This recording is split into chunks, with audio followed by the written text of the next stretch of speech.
Hello, good morning, and welcome back to Storytime Classics Live. I am your host, Bo Heckman, and this is produced by Southwest Shakespeare Company. Monday, Monday, Monday. All right. We are continuing in our reading of The Count of Monte Cristo. And we've had an interesting conversation the last time we saw our hero. He was in the guise of the Abbey. And he was having a conversation with Caterus, who is extremely regretful and is repenting and is just ridden with guilt about what happened to Dantes and still believes him dead, but doesn't recognize him sitting in front of him. He is found genuine by Dantes and is given the gift of this incredible diamond. And only him.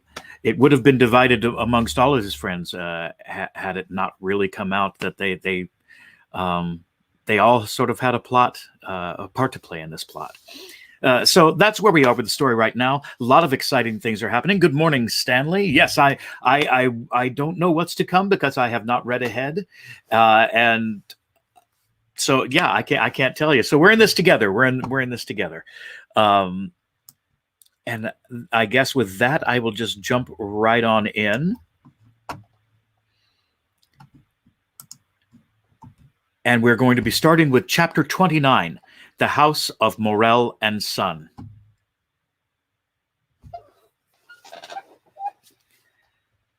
Anyone who had quitted Marseille a few years previously, well acquainted with the interior of Morel's warehouse, and had returned at this date, would have found a great change.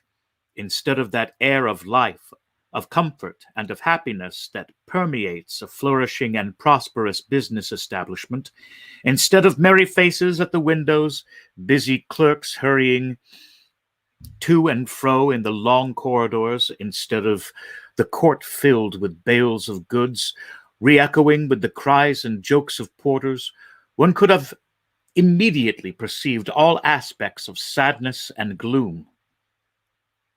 Out of all the numerous clerks that used to fill the deserted corridor and the empty office, but two remained.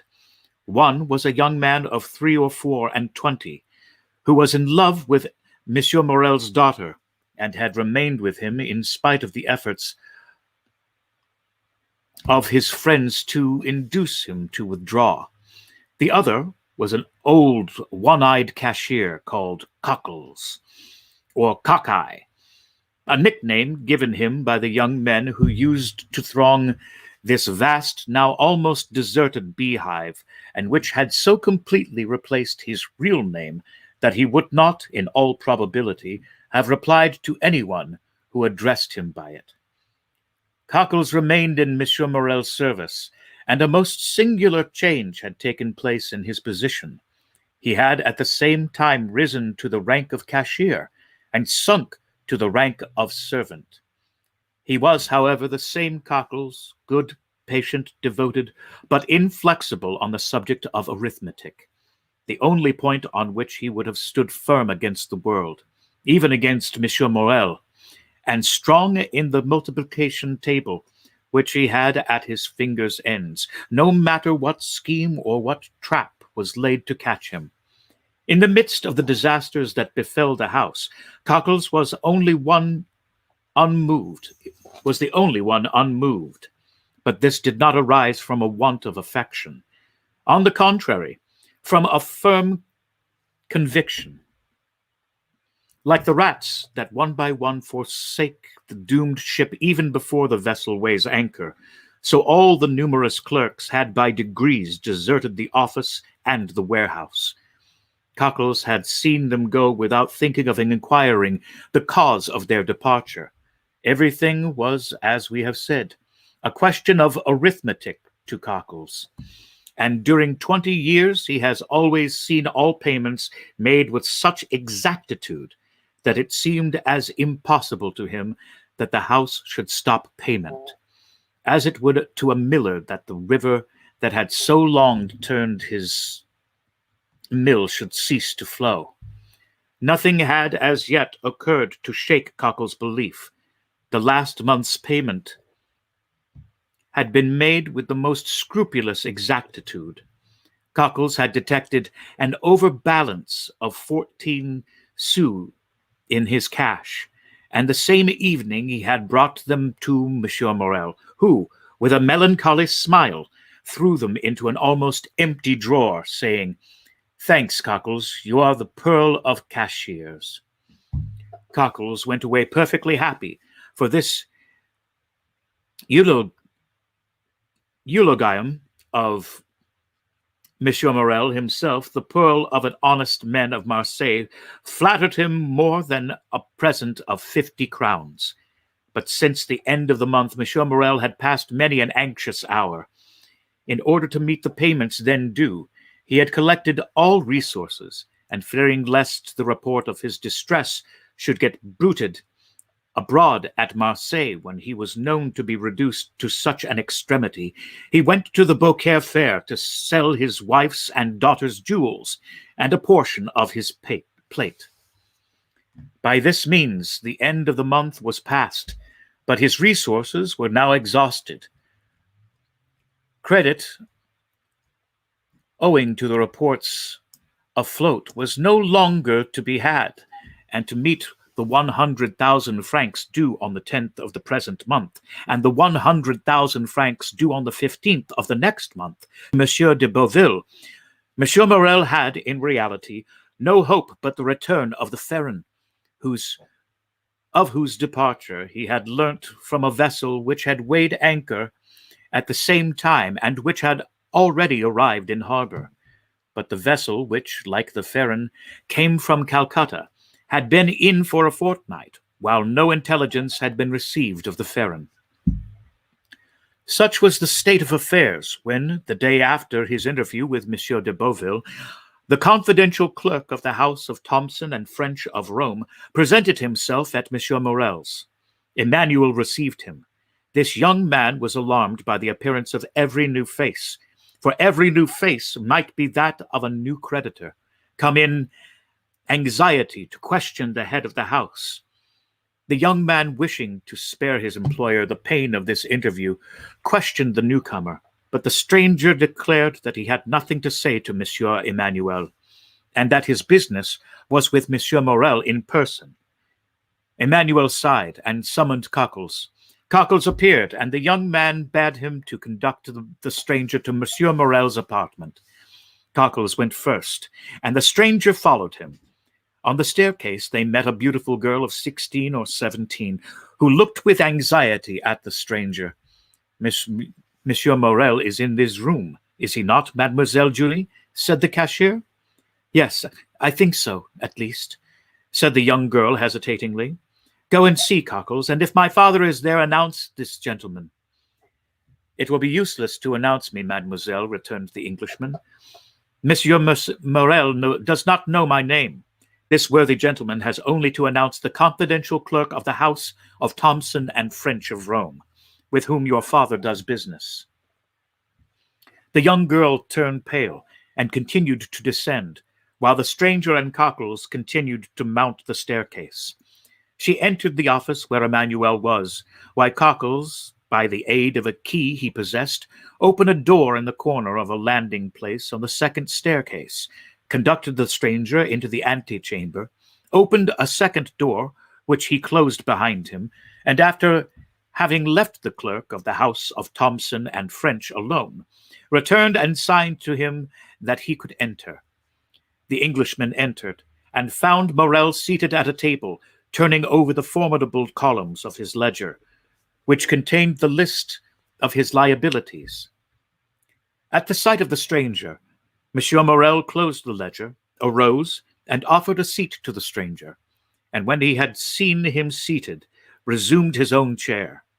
14 years had changed the worthy merchant, who, in his 36th year, at the opening of this history, was now in his 15th.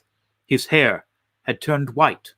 Time and sorrow had ploughed deep furrows on his brow, and his look, once so firm and penetrating, was now irresolute and wandering. as if he feared being forced to fix his attention on some particular thought or person. The Englishman looked at him with an air of curiosity, evidently mingled with interest. "Monsieur," said Morrel, whose uneasiness was increased by this examination, "you wish to speak to me?" "Yes, monsieur. You are aware from whom I come. The house of Thomson and French, at least so my cashier tells me." "He has told you rightly. The house of Thomson and French had 300,000 or 400,000 francs to pay this month in France, and, knowing your strict punctuality, have collected all the bills bearing your signature, and charged me as they became due to present them, and to employ the money otherwise." Morrel sighed deeply, and passed his hand over his forehead, which was covered with perspiration. "So then, sir," said Morrel, "you hold bills of mine?" "Yes, and for a considerable sum." "What is this amount?" asked Morrel, with a voice he strove to render firm.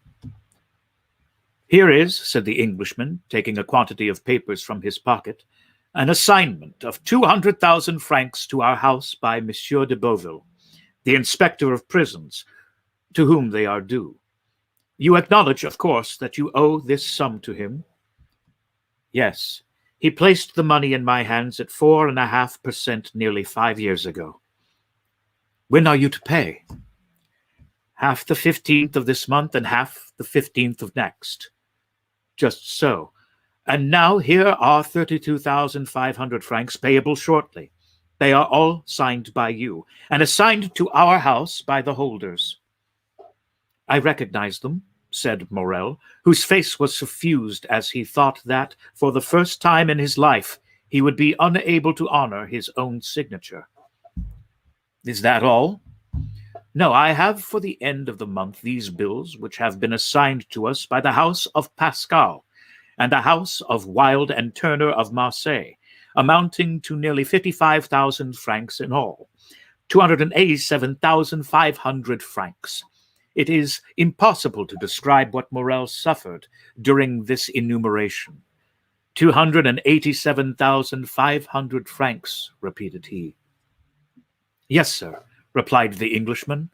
"I will not," continued he, after a moment's silence, "conceal from you that, while your probability and exactitude up to this moment are universally acknowledged, yet the report is current in Marseille that you are not able to meet your liabilities."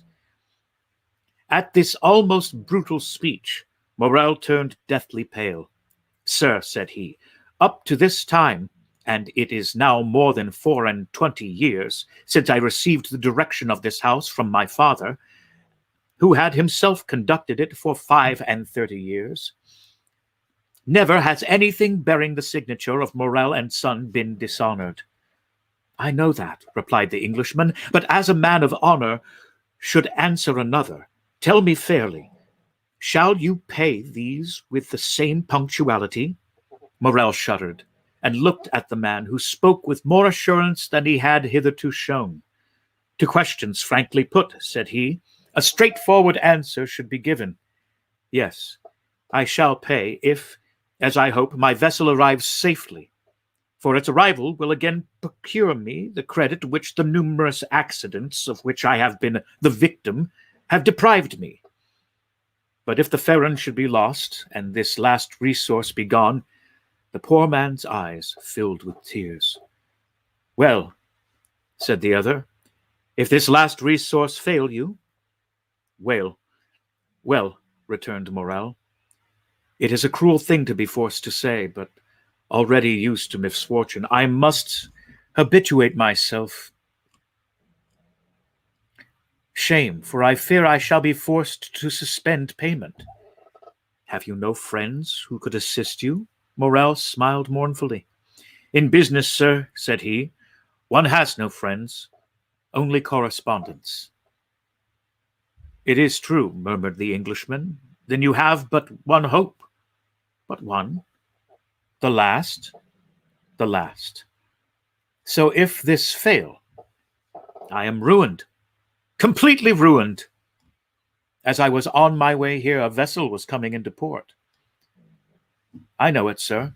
A young man who still adheres to my fallen fortunes passes a part of his time in a belvedere at the top of the house, in hopes of being the first to announce good news to me.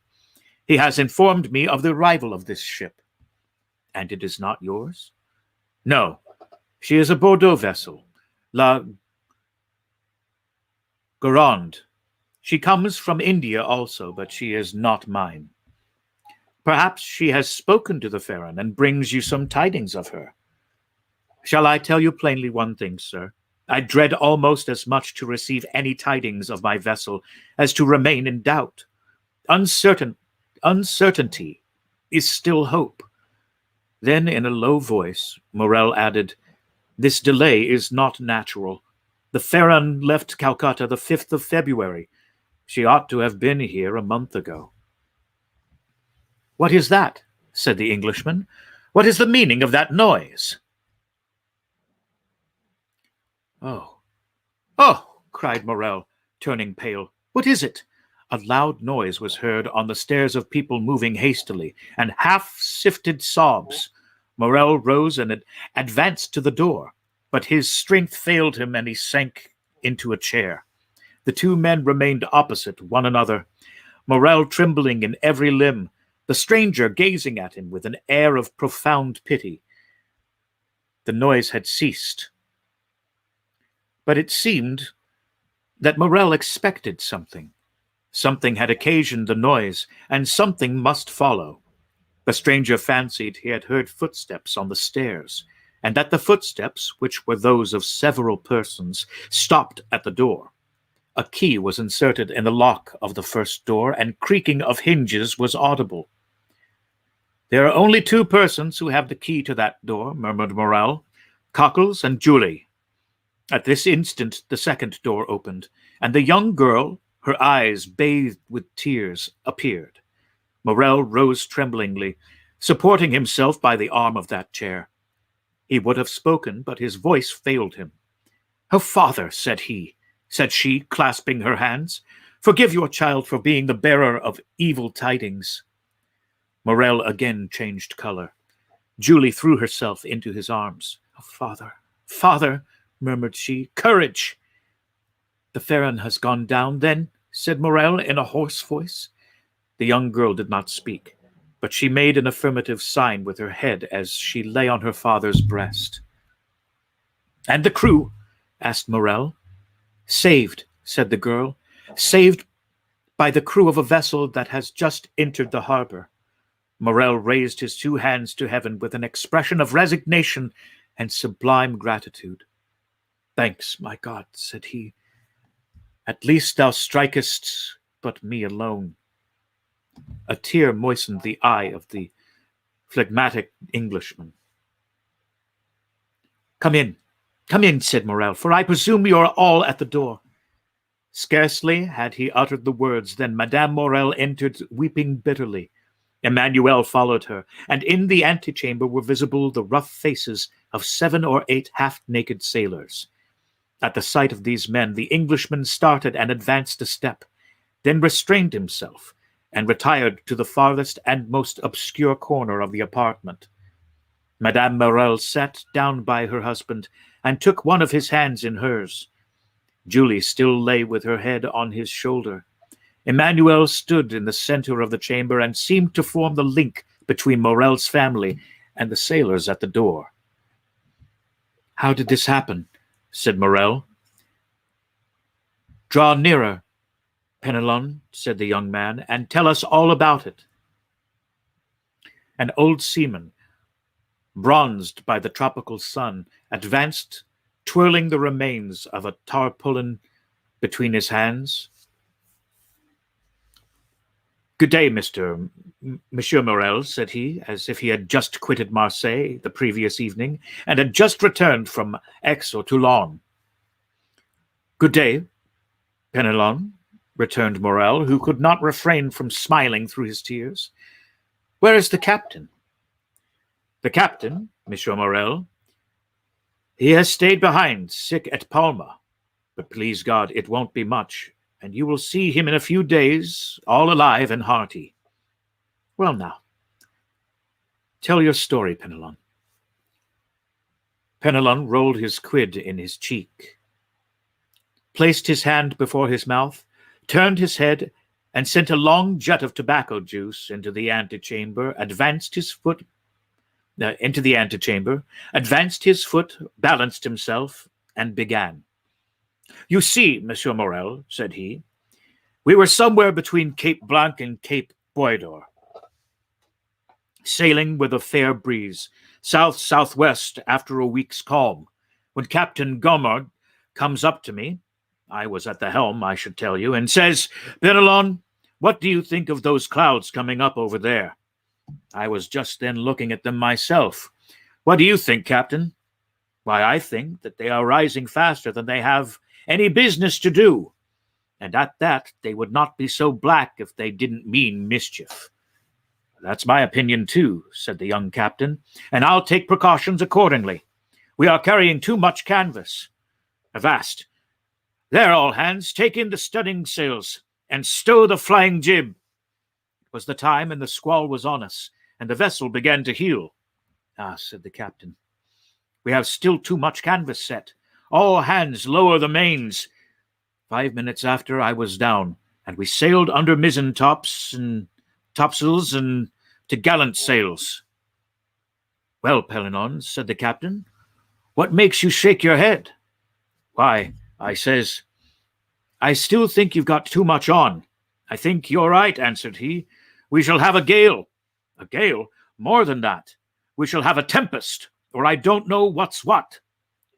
You could see the wind coming like the dust at Montredon. Luckily, the captain understood his business. "Take in 2 reefs of the topsails," cried the captain. "Let go the bowlines, haul the brace, lower the 2 gallant sails, haul out the reef tackles on the yards." "That was not enough for those latitudes," said the Englishman. "I should have taken 4 reefs in the topsails and furled the spanker." His firm, sonorous,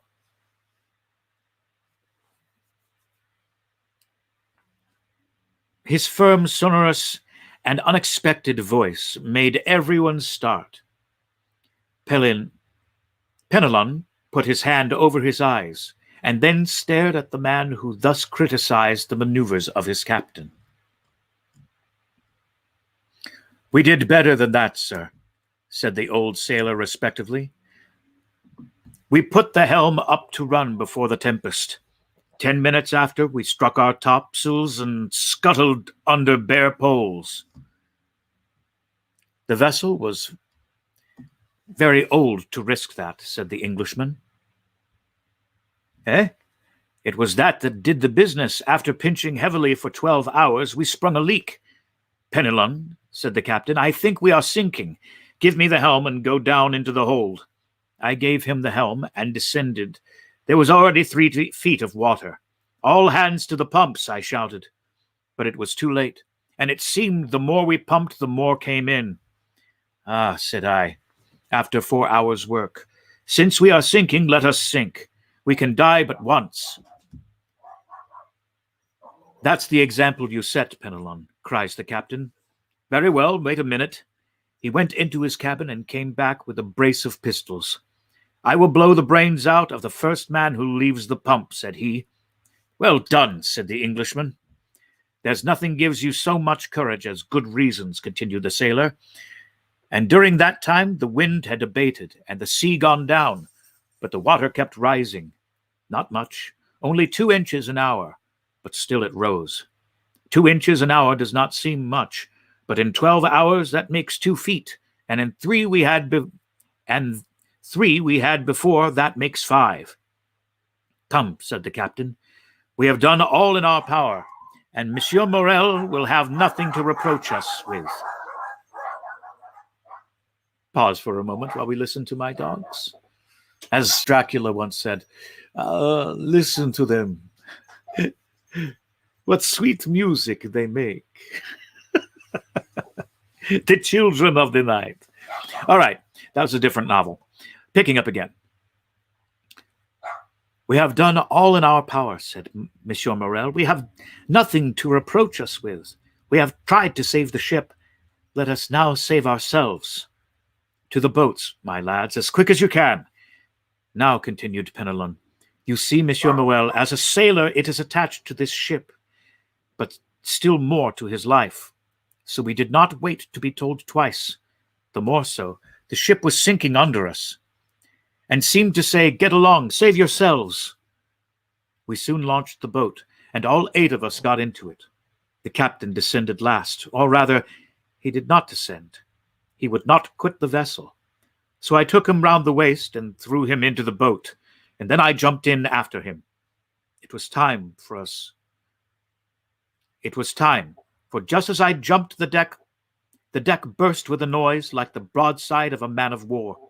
10 minutes after, she pitched forward, then the other way, spun round, and then goodbye to the Pharaon. For as for us, we were 3 days without anything to eat or drink, so that we began to think of drawing lots, who should feed the rest. When we saw La Gironde, we made signals of distress. She perceived us, made for us, and took us all on board. There now, Monsieur Morel, that's the whole truth, on the honor of a sailor. Is not it true? You fellows there?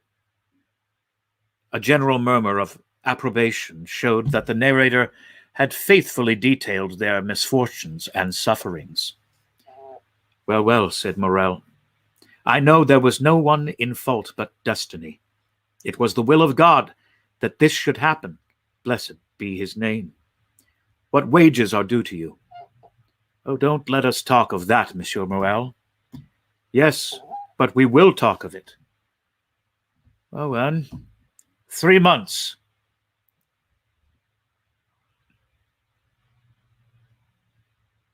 Said Penelon.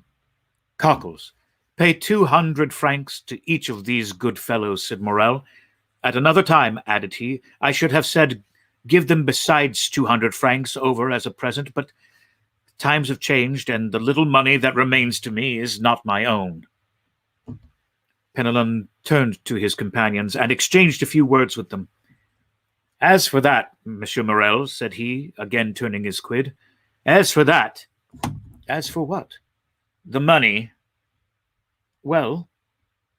Well, we all say that 50 francs will be enough for us at present, and that we will wait for the rest. Thanks, my friends, thanks, cried Morel gratefully. Take it, and if you can find another employer, enter his service. You are free to do so. These last words produced a prodigious effect on the seaman. Penelon nearly swallowed his quid. Fortunately, he recovered. What, Monsieur Morel, said he in a low voice, you send us away? Are you then angry with us? No, said Monsieur Morel. I am not angry, quite the contrary, and I do not send you away, but I have no more ships, and therefore I do not want any sailors. No more ships? Returned Penelon. Well, then, you'll build some. We'll wait for you. I have no money to build ships with, Penelon, said the poor owner mournfully, so I cannot accept your kind offer. No more money? Then you must not pay us. We can scud like the Pharaon under bare poles. Enough, cried Morel, almost overpowered. Leave me, I pray you. We shall meet again in a happier time. Emmanuel, go with them, and see that my orders are executed. At least we shall see each other again, Monsieur Morel, asked Penelon. Yes, I hope so, at least. Now go. He made a sign to Cockles, who went first. The seaman followed him, and Emmanuel brought up the rear. Now, said the owner to his wife and daughter, leave me. I wish to speak with this gentleman. And he glanced towards the clerk of Thompson and French, who had remained motionless in the corner during this scene, in which he had taken no part, except the few words we have mentioned. The 2 women looked at this person, whose presence they had entirely forgotten, and retired, but as she left the apartment, Julie gave the stranger a supplicating glance, to which he replied by a smile that an indifferent spectator would have been surprised to see on his stern features. The two men were left alone. "Well, sir," said Morrel, sinking into a chair, "you have heard all, and I have nothing further to tell you." "I see," returned the Englishman, "that a fresh and unmerited misfortune has overwhelmed you, and this only increases my desire to serve you." "Oh, sir," cried Morrel.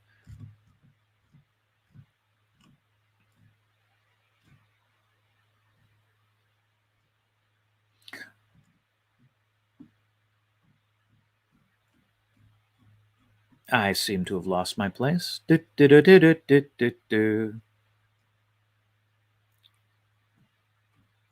"Oh, sir," cried Morrel. "Let me see," continued the stranger. "I am one of your largest creditors. Your bills, at least, are the first that will fall due. Do you wish for time to pay?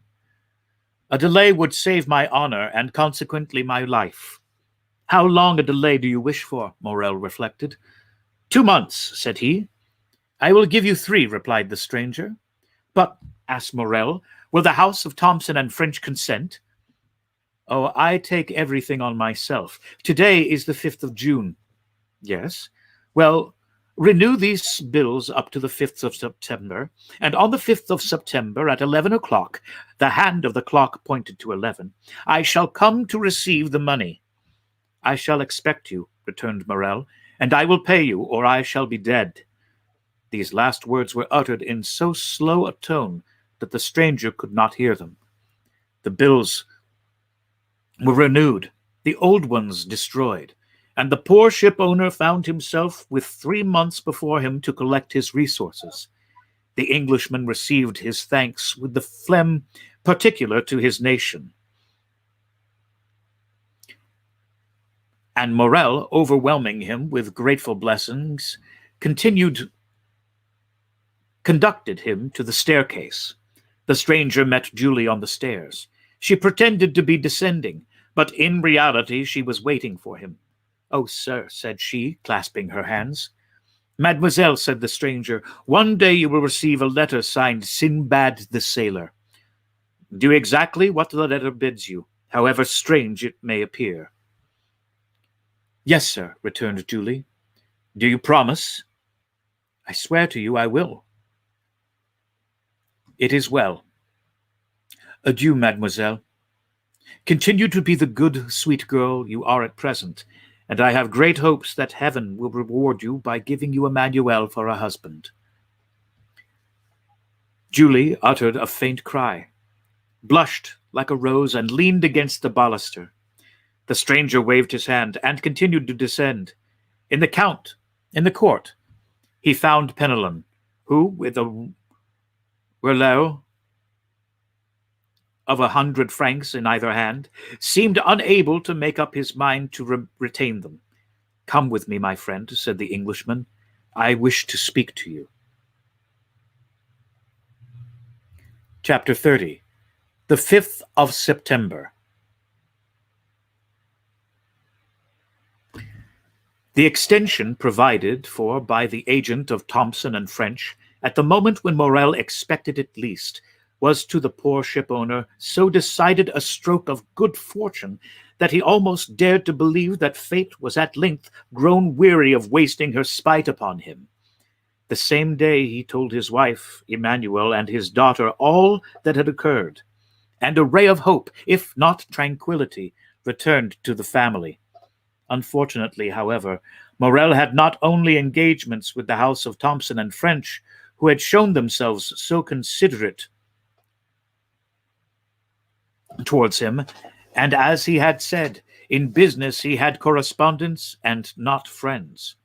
When he thought the matter over, he could by no means account for this generous conduct on the part of Thomson and French towards him, and could only attribute it to some such selfish argument as this: "We had better help a man who owes us nearly 300,000 francs, and have those 300,000 francs at the end of 3 months, than hasten his ruin, and get only 6 or 8% of our money back again." Unfortunately, whether through envy or stupidity, all Morrel's correspondents did not take this view, and some even came to a contrary decision. The bills signed by Morel were presented at his office with scrupulous exactitude, and, thanks to the delay granted by the Englishman, were paid by Cockles with equal punctuality. Cockles thus remained in his accustomed tranquillity. It was Morel alone who remembered with alarm that if he had to repay on the 15th the 50,000 francs of Monsieur de Beauville, and on the 30th the 32,500 francs of bills, for which, as well as the debt due to the inspector of prisons, he had time granted, he must be a ruined man. The opinion of all the commercial men was that, under the reverses which had successively weighed down Morel, it was impossible for him to remain solvent. Great, therefore, was the astonishment when, at the end of the month, he cancelled all his obligations with his usual punctuality. Still, confidence was not restored to all minds, and the general opinion was that the complete ruin of the unfortunate shipowner had been postponed only until the end of the month. The month passed, and Morel made extraordinary efforts to get in all his resources. Formerly, his paper, at any date, was taken with confidence, and was even in request. Morel now tried to negotiate bills at 90 days only, and none of the banks would give him credit. Fortunately, Morel had some funds coming in on which he could rely, and as they reached him, he found himself in a condition to meet his engagements when the end of July came. The agent of Thompson and French had not been again seen at Marseille. The day after, or 2 days after his visit to Morel, he had disappeared. And as in that city he had no intercourse but with the mayor, the inspector of prisons and Monsieur Morel, his departure left no trace except the memories of these three persons. As to the sailors of the Pharaon, they must have found snug berths elsewhere, for they also had disappeared. Captain Gaumard recovered from his illness and returned from Palma. He delayed presenting himself at Morel's, but the owner, hearing of his arrival, went to see him. The worthy shipowner knew from Penelon's recital of the captain's brave conduct during the storm, and tried to console him. He brought him also the amount of his wages, which Captain Gaumard had not dared to apply for. As he descended the staircase, Morel met Penelon,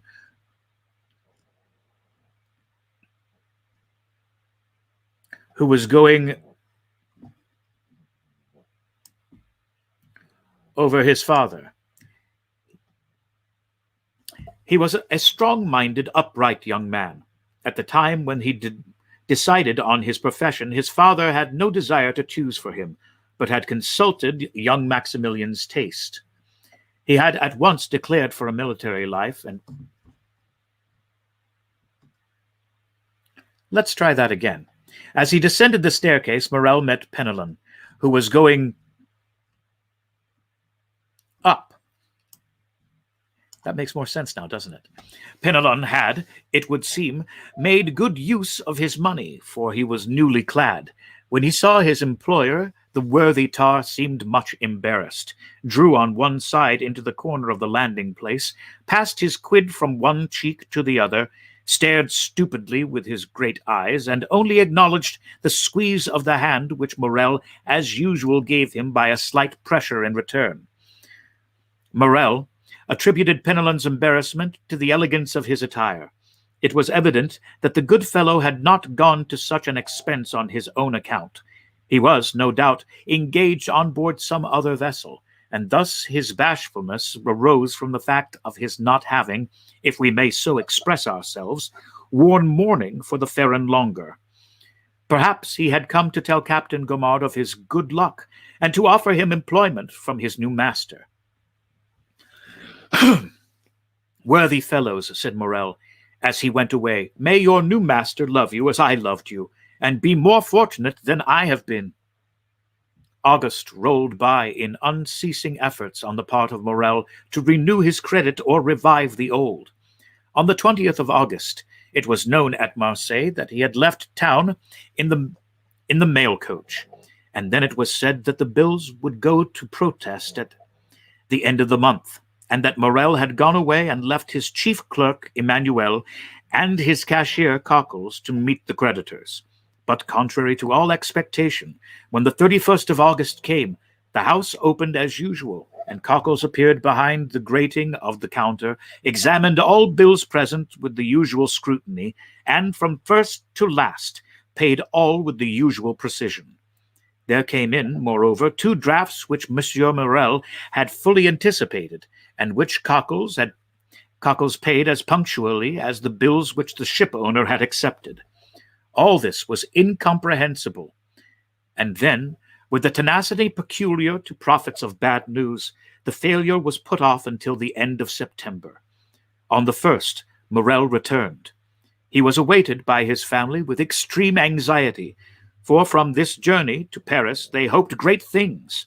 Morel had thought of Danglars, who was now immensely rich, and had lain under great obligations to Morel in former days, since to him it was owing that Danglars entered the service of the Spanish banker, with whom he had laid the foundations of his vast wealth. It was said at this moment that Danglars was worth from 6 to 8 millions of francs, and had unlimited credit. Danglars, then, without taking a crown from his pocket, could save Morel. He had but to pass his word for a loan, and Morel was saved. Morel had long thought of Danglars, but kept away from some instinctive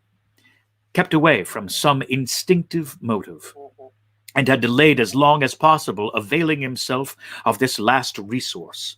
And Morel was right, for he returned home crushed by the humiliation of a refusal. Yet, on his arrival, Morel did not utter a complaint or say one harsh word.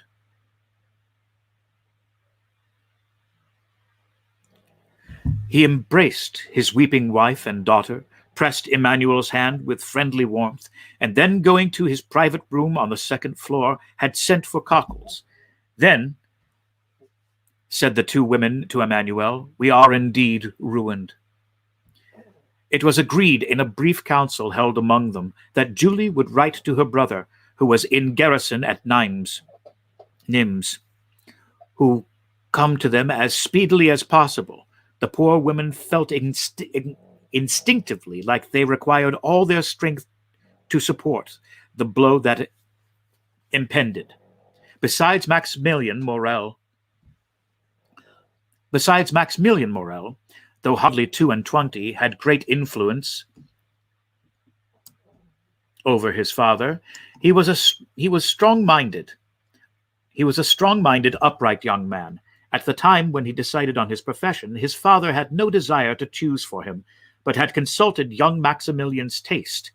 He had at once declared for a military life, and had in consequence studied hard, passed brilliantly through the Polytechnic School, and left it as sub-lieutenant of the 53rd of the line. For a year he had held his rank, and expected promotion on the first vacancy. In his regiment, Maximilian Morel was noted for his rigid observance, not only to the obligations imposed on a soldier, but also of the duties of a man, and he thus gained the name of the Stoic. We need hardly say that many of those who gave him this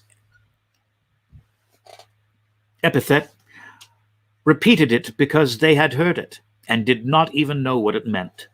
This was the young man whom his mother and sister called to their aid to sustain them under the serious trial which they felt they would soon have to endure. They had not mistaken the gravity of this event, for the moment after Morel had entered his private office with Cockles, Julie saw the latter leave it pale, trembling, his features betraying the utmost consternation. She would have questioned him as he passed by her, but the worthy creature hastened down the staircase with unusual precipitation, and only raised his hands to heaven and exclaimed, "Oh, Mademoiselle, Mademoiselle, what a dreadful misfortune! Who could ever have believed it?" A moment afterwards, Julie saw him go upstairs carrying 2 or 3 heavy ledgers, a portfolio, and a bag of money. Morel examined the ledgers, opened the portfolio, and counted the money. All his funds amounted to 6,000 or 8,000 francs. His bills receivable up to the fifth to 4,000 or 5,000, which, making the best of everything, gave him 14,000 francs to meet debts amounting to 287,500 francs. He had not even the means for making a possible settlement on account. However, when Morrel went down to his dinner, he appeared very calm. His calmness was more alarming to the two women than the deepest dejection would have been. After dinner, Morrel usually went out and used to take his coffee at the Phocéan Club and read the Semaphore. This day he did not leave the house, but returned to his office. As to Cockles, he seemed completely bewildered. For part of the day, he went into the courtyard, seated himself on a stone with his head bare and exposed to the blazing sun. Emmanuel tried to comfort the women, but his eloquence faltered. The young man was too well acquainted with the business of the house not to feel that a great catastrophe hung over the Morrel family. Night came. The two women had watched, hoping that when he left his room, Morrel would come to them, but they heard him pass before their door, and trying to conceal the noise of his footsteps, they listened. He went into his sleeping room and fastened the door inside. Madame Morrel sent her daughter to bed, and half an hour after Julie had retired, she arose, took off her shoes, and went stealthily along the passage to see through a keyhole what her husband was doing. In the passage, she saw a retreating shadow. It was Julie, who, uneasy herself, had anticipated her mother. The young lady went towards Madame Morrel. "He is writing," she said. They had understood each other without speaking. Madame Morrel looked again through the keyhole. Morrel was writing, but Madame Morrel remarked what her daughter had not observed, that her husband was writing on a stamped paper. The terrible idea that he was writing his will flashed across her. She shuddered, and yet had not strength to utter a word. Next day, Monsieur Morrel seemed as calm as ever, went into his office as usual, came to his breakfast punctually, and then, after dinner, he placed his daughter beside him, took her head in his arms, and held her for a long time against his bosom. In the evening, Julie told her mother that although he was apparently so calm, she had noticed that her father's heart beat violently. The next 2 days passed in much the same way. On the evening of the 4th of September, Monsieur Morrel asked his daughter for the key of his study. Julie trembled at this request, which seemed to her of bad omen. Why did her father ask her for this key, which she always kept, and which was only taken from her in childhood as punishment? The young girl looked at Morrel. "What have I done wrong, father?" she said, "that you should take this key from me?" "Nothing, my dear," replied the unhappy man, the tears starting to his eyes at this simple question. "Nothing, only I want it." Julie made a pretense to feel for the key. "I must have left it in my room," she said, and as she went out, but instead of going to her apartment, she hastened to consult Emmanuel. "Do not give this key to your father," said he, "and tomorrow morning, if possible, do not quit him for a moment."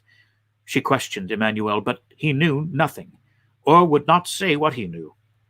During the night between the 4th and 5th of September, Madame Morrel remained listening for every sound, and until 3 o'clock in the morning she heard her husband pacing the room in great agitation. It was 3 o'clock when he threw himself on the bed. The mother and father passed the night together. They had expected Maximilian since the previous evening. At 8 o'clock in the morning, Morrel entered their chamber. He was calm, but the agitation of the night was legible in his pale and careworn visage. They did not dare to ask him how he had slept. Morrel was kinder to his wife, more affectionate to his daughter than he had ever been. He could not cease gazing and kissing the sweet girl. Julie, mindful of Emmanuel's request, was following her father when he quitted the room. But he said to her quickly, "Remain with your mother, dearest." Julie wished to accompany him. "I wish you to do so," said he. This was the first time Morrel had ever so spoken, but he said it in a tone of paternal kindness, and Julie did not dare to disobey. She remained at the same spot, standing mute and motionless. An instant afterwards the door opened. She felt two arms encircle her, and a mouth pressed her forehead. She looked up and uttered an exclamation of joy. "Maximilian, my dearest brother!" she cried. At these words, Madame Morrel rose and threw herself into her son's arms. "Mother," said the young man, looking alternately at Madame Morrel and her daughter, "what has occurred? What has happened? Your letter has frightened me, and I have come hither with all speed." "Julie," said Madame Morrel, making a sign to the young man, "go and tell your father that Maximilian has just arrived." The young lady rushed out of the apartment, but on the first step of the staircase she found a man holding a letter in his hand. "Are you not Mademoiselle Julie Morrel?" inquired the man, with a strong Italian accent. "Yes, sir," replied Julie with hesitation. "What is your pleasure? I do not know you." "Read this letter," he said, handing it to her. Julie hesitated. "It concerns the best interests of your father," said the messenger. The young girl hastily took the letter from him. She opened it quickly and read, "Go this moment to the Elysée de Milan. Enter the house, number 15. Ask the porter for the key of the room on the 5th floor. Enter the apartment. Take from the corner of the mantelpiece a purse netted in red silk, and give it to your father. It is important that he should receive it before 11 o'clock. You promised to obey me implicitly. Remember your oath. Sinbad the Sailor." The young girl uttered a joyful cry, raised her eyes, looked round to question the messenger, but he had disappeared. She cast her eyes again over the note to peruse it a second time, and saw there was a postscript. She read, "It is important that you should fulfill this mission in person and alone. If you go unaccompanied by any other person, or should anyone else go in your place, the porter will reply that he does not know anything about it." The postscript decreased greatly the young girl's happiness. Was there nothing to fear? Was there not some snare laid for her? Her innocence had kept her in ignorance of the dangers that might assail a young girl of her age. But there is no need to know danger in order to fear it. Indeed, it may be observed that it is usually unknown perils that inspire the greatest terror.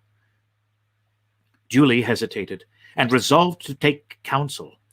Yet, through a singular impulse, it was neither to her mother nor to her brother that she applied, but to Emmanuel. She hastened down and told him what had occurred on the day when the agent of Thompson and French had come to her father's, related the scene on the staircase, repeated the promise she had made, and showed him the letter. "You must go, then, mademoiselle," said Emmanuel. "Go there?" murmured Julie.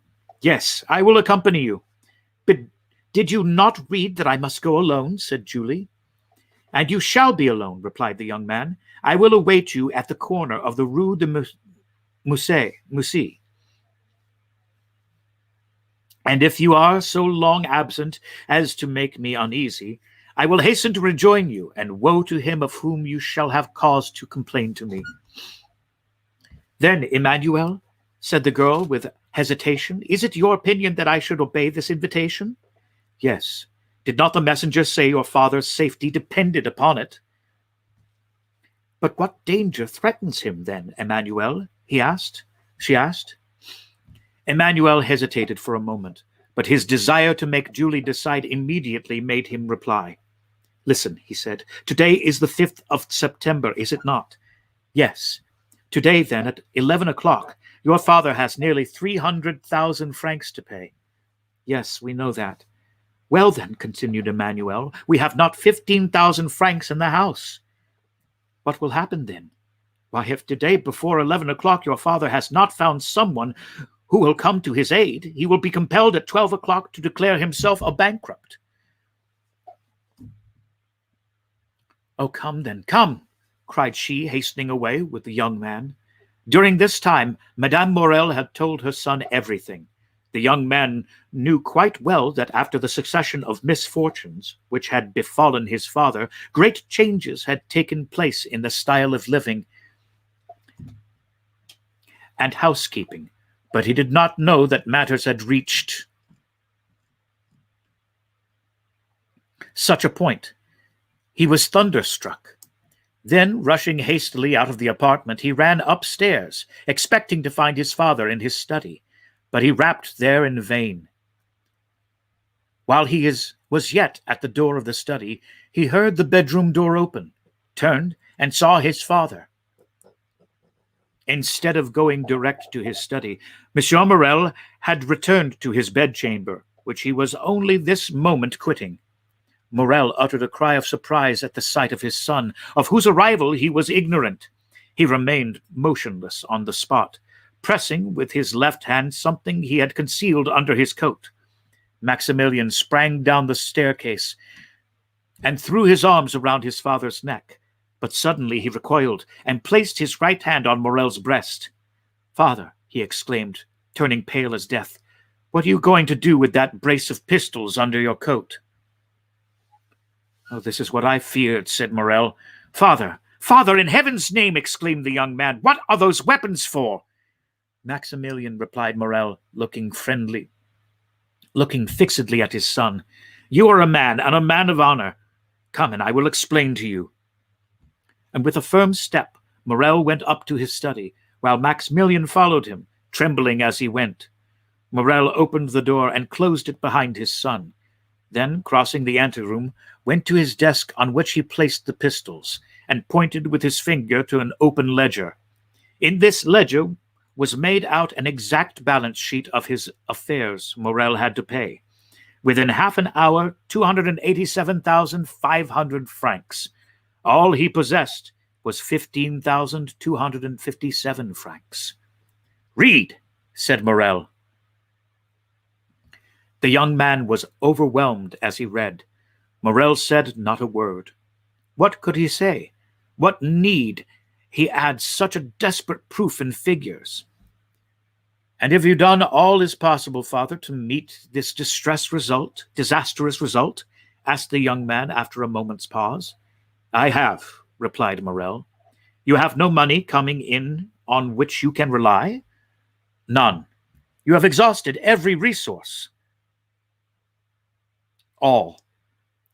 "And in half an hour," said Maximilian in a gloomy voice, "our name is dishonored." "Blood washes out dishonor," said Morrel. "You are right, father, I understand you." Then extending his hand towards one of the pistols, he said, "There is one for you and one for me." "Thanks." Morrel caught his hand. "Your mother, your sister, who will support them?" A shudder ran through the young man's frame. "Father," he said, "do you reflect that you are bidding me to live?" "Yes, I do so bid you," answered Morrel. "It is your duty. You have a calm, strong mind, Maximilian. Maximilian, you are no ordinary man. I make no requests or commands. I only ask you to examine my position as if it were your own, and then judge for yourself." The young man reflected for a moment. Then an expression of sublime resignation appeared in his eyes, and with a slow and sad gesture, he took off his 2 epaulets, the insignia of his rank. "Be it so then, my father," he said, extending his hand to Morrel. "Die in peace, my father. I will live." Morrel was about to cast himself on his knees before his son, but Maximilian caught him in his arms. And those 2 noble hearts were pressed against each other for a moment. "You know it is not my fault," said Morrel. Maximilian smiled. "I know, father. You are the most honorable man that I have ever known." "Good, my son.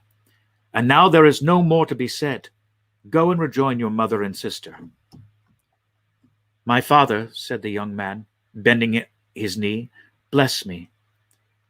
Morrel took the head of his son between his two hands, drew him forward, and kissing his forehead several times, said, "Yes, yes, I bless you in my own name, and in the name of 3 generations of irreproachable men who say through me, the edifice which misfortune has destroyed, Providence may build up again. On seeing me die such a death, the most inexorable will have pity on you. To you, perhaps, they will accord the time they have refused to me, and then do your best to keep your name free from dishonor. Go to work, labor, young man, struggle ardently and courageously. Live yourself, your mother and sister, with the most rigid economy, so that from day to day the property of those whom I leave in your hands may augment and fructify. Reflect how glorious a day it will be, how grand, how solemn that day of complete restoration on which you will say in this very office, my father died because he would not do what I have this day done. But he died calmly and peaceably, because in dying he knew what I should do." My father, cried the young man, "why should you not live?" "If I live, all would be changed. If I live, interest would be converted into doubt, pity into hostility. If I live, I am only a man who has broken his word, failed in his engagements, in fact, only a bankrupt. If, on the contrary, I die, remember, Maximilian, my corpse is that of an honest but unfortunate man. Living, my best friends would avoid my house. Dead, all Marseille would follow me in tears to my last home. Living, you would feel shame at my name. Dead, you may raise your head and say, I am the son of him you killed, because for the first time he has been compelled to break his word." The young man uttered a groan, but appeared resigned. "And now," said Morrel, "leave me alone, and endeavor to keep your mother and sister away." "Will you not see my sister once more?" asked Maximilian. A last but final hope was concealed by the young man in the effect of this interview, and therefore he had suggested it. Morrel shook his head. "I saw her this morning and bade her adieu." "Have you no particular commands to leave with me, my father?" inquired Maximilian in a faltering voice. "Yes, my son, and a sacred command." "Say it, my father." "The house of Thomson and French is the only one who, from humanity, or it may be selfishness, it is not for me to read men's hearts, has had any pity for me. Its agent will be in 10 minutes present himself to receive the amount of a bill of 287,500 francs. I will not say granted, but offered me 3 months. Let this house be the first repaid, my son, and respect this man." "Father, I will," said Maximilian. "And now, once more, adieu," said Morrel. "Go, leave me. I would be alone. You will find my will in the secretary in my bedroom." The young man remained standing and motionless, having but the force of will and not the power of execution. "Hear me, Maximilian," said his father. "Suppose I was a soldier like you, and ordered to carry a certain redoubt, and you knew I must be killed in the assault. Would you not say to me, as you said just now, 'Go, father, for you are not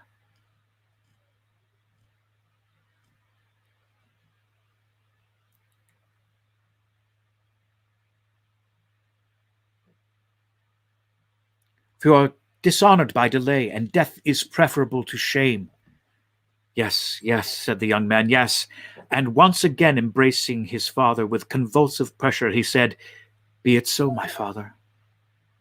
And he rushed out of the study. When his son had left him, Morrel remained an instant standing with his eyes fixed on the door, then putting forth his arm, He pulled the bell. After a moment's interval, Cockles appeared. It was no longer the same man. The fearful revelations of the 3 last days had crushed him. This thought, the house of Morel is about to stop payment, bent him to the earth more than 20 years would otherwise have done. "My worthy Cockles," said Morel in a tone impossible to describe, "do you remain in the antechamber when the gentleman who came 3 months ago, the agent of Thomson and French, arrives? Announce his arrival to me." Cockles made no reply. He made a sign with his head, went into the anteroom, and seated himself. Morel fell back in his chair, his eyes fixed on the clock. There were 7 minutes left. That was all. The hand moved on with incredible rapidity. He seemed to see its motion. What passed in the mind of this man at the supreme moment of his agony could not be told in words. He was still comparatively young. He was surrounded by the loving care of a devoted family. But he had convinced himself by course of reasoning, illogical perhaps, yet certainly plausible, that he must separate himself from all he held dear in the world, even life itself. To form the slightest idea of his feelings, one must have seen his face with its expression of enforced resignation and its tear-moistened eyes raised to heaven. The minute hand moved on. The pistols were loaded. He stretched forth his hand, took one up, and murmured his daughter's name. Then he laid it down, seized his pen, and wrote a few words. It seemed to him as if he had not taken a sufficient farewell of his beloved daughter.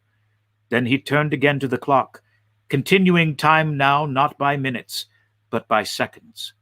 He took up the deadly weapon again, his lips parted and his eyes fixed on the clock, and then shuddered at the click of the trigger as he cocked the pistol. At this moment of mortal anguish, the cold sweat came forth upon his brow. A pang stronger than death clutched at his heartstrings. He heard the door of the staircase creak on its hinges. The clock gave its warning to strike 11. The door of his study opened. Morel did not turn around.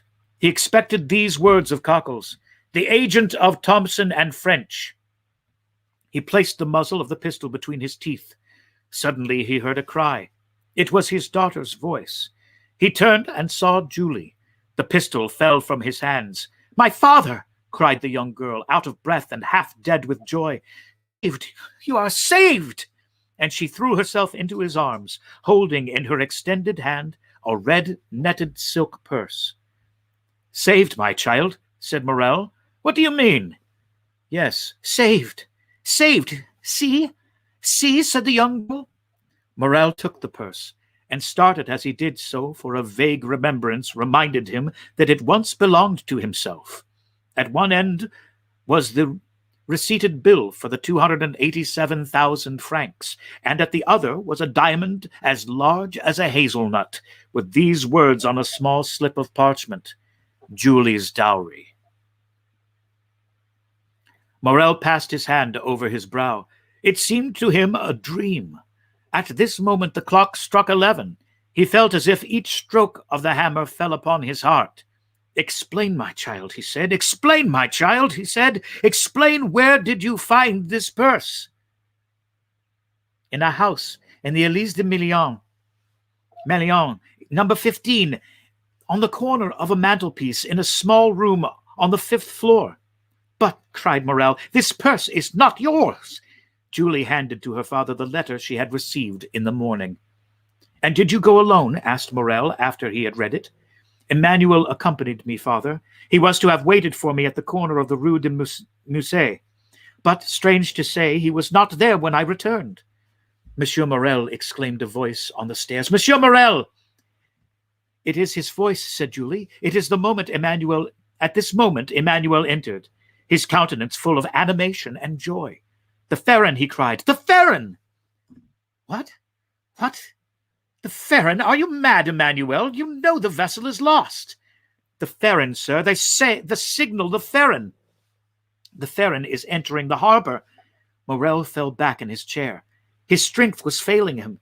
His understanding, weakened by such events, refused to comprehend such incredible, unheard-of, fabulous facts. But his son came in. "Father," cried Maximilian, "how could you say the Pharaon was lost?" "The lookout has signaled her, and they say she is now coming into port." "My dear friend," said Morrel, "if this be so, it must be a miracle of heaven." "Impossible, impossible!" But what was real and not less incredible was the purse he held in his hand, the acceptance, recepted, and splendid diamond.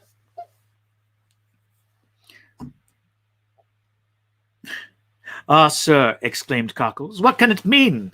"The Pharaon." "Come, dear ones," said Morrel, rising from his seat, "let us go and see, and heaven have pity upon us if it be false intelligence." They all went out, and on the stairs met Madame Morrel, who had been afraid to go up.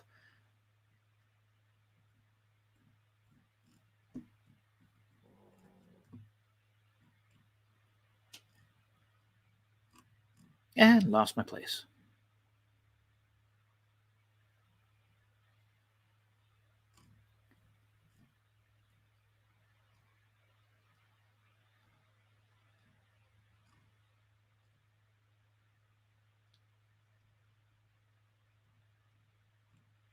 Okay. Dun, dun, dun, dun, dun, dun, dun.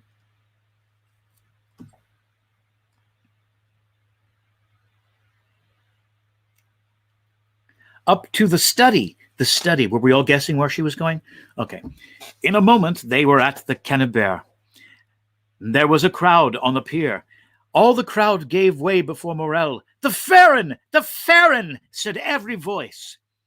And wonderful to see, in front of the tower of St. Jean was a ship bearing on her stern these words, printed in white letters, the Pharaon, Morrel and son of Marseille. She was the exact duplicate of the other Pharaon, and loaded as that had been with cochineal and indigo.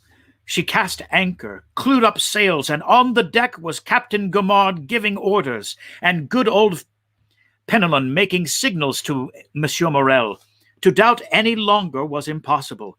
There was the evidence of the senses, and 10,000 persons who came to corroborate the testimony.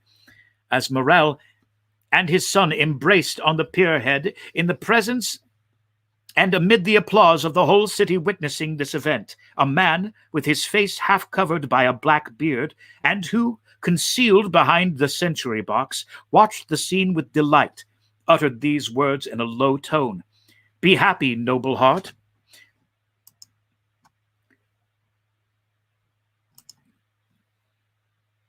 Be blessed for all the good thou hast done and will do hereafter, and let my gratitude remain in obscurity like your good deeds." And with a smile expressive of supreme content, he left his hiding place, and without being observed, descended one of the flights of steps provided for debarkation, and hailing 3 times, shouted, "Jacopo! Jacopo! Jacopo!" Then a launch came to shore, took him on board, and conveyed him to a yacht splendidly fitted up, on whose deck he sprung with the activity of a sailor. Thence he once again looked towards Morrel, who, weeping with joy, was shaking hands most cordially with all the crowd before him, and thanking with a look the unknown benefactor whom he seemed to be seeking in the skies.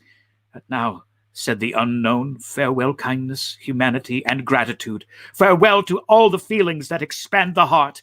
I have been heaven's substitute to recompense the good, and now the God of vengeance yields to me his power to punish the wicked." At these words he gave a signal, and as if only awaiting this signal, the yacht instantly put out to sea. And we will stop here today and resume on Wednesday with Chapter 31, Italy, Sinbad the Sailor. You can't really compete with a title like that. It's going to be exciting. If it's not, I'm going to be disappointed. All right. Join us again tomorrow when our guest reader, Amy Bjorklund, will be continuing with the thrilling tale of Rebecca. So Don't miss that at all. We're glad that you joined us today, and hope that you join in next time. And if you're going outside today, please still wear a mask. We'll catch you next time.